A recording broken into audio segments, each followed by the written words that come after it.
दोस्तों नमस्कार। आज मैं आपको एग्रीमेंट टू सेल इकरारनामा क्या होता है इसके बारे में आपको जानकारी दूंगा।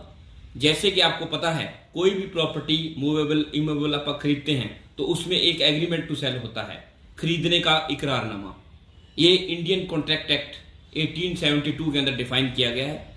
और जो एग्रीमेंट टू सेल है इसके अंदर जो डिफाइन किया गया सेक्शन 2 के अंदर, इसमें फर्स्ट ऑफ ऑल प्रपोजल, कोई भी चीज खरीदने की प्रपोजल की जाती है।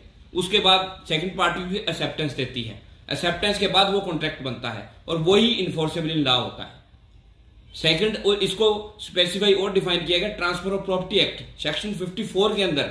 इसके अंदर भी कोई भी प्रॉपर्टी जब इमूवेबल जब ट्रांसफर होती है तो उसके रिगार्डिंग प्रोविजन दिए गए हैं। अब जनरल बात है कि जो भी प्रॉपर्टी आप खरीदते हैं तो उसका जो डिटेल है एग्रीमेंट टू सेल में डिफाइन की जाती है। ये सेलर की तरफ से इन फेवर ऑफ बायर किया जाता है और उसमें प्रॉपर्टी की डिटेल दी जाती है और जो भी प्रॉपर्टी आप खरीदते हैं उसकी कंसिडरेशन अमाउंट कितनी वैल्यू की है वो, और उसके अंदर टोकन अमाउंट क्या रहेगी, और उसकी जो रिमेनिंग अमाउंट है वो at the time of executing sale deed दी जाएगी। इसको प्रॉपर्ली डिफाइन किया जाएगा और इसके अंदर विटनेसेस होगा। और दोस्तों इसमें जो स्टैम्प पेपर वैल्यू है वो 4000 की रहेगी और इसके अंदर विटनेस भी होगा।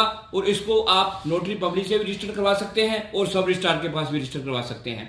दोस्तों इसमें एक बात और ध्यान देने योग्य है, ये अभी प्रॉपर्टी जो एग्रीमेंट टू सेल कर रहा है वो उस प्रॉपर्टी का ओनर होना चाहिए एज पर जमाबंदी। अगर वो ओनर नहीं है और वो आपको एग्रीमेंट टू सेल करके दे रहा है तो आपके साथ फ्रॉड हो रहा है। और इस चीज का विशेष ध्यान रखें और इससे पहले एडवोकेट से एडवाइस लेकर ही आगे एग्रीमेंट टू सेल करें। धन्यवाद।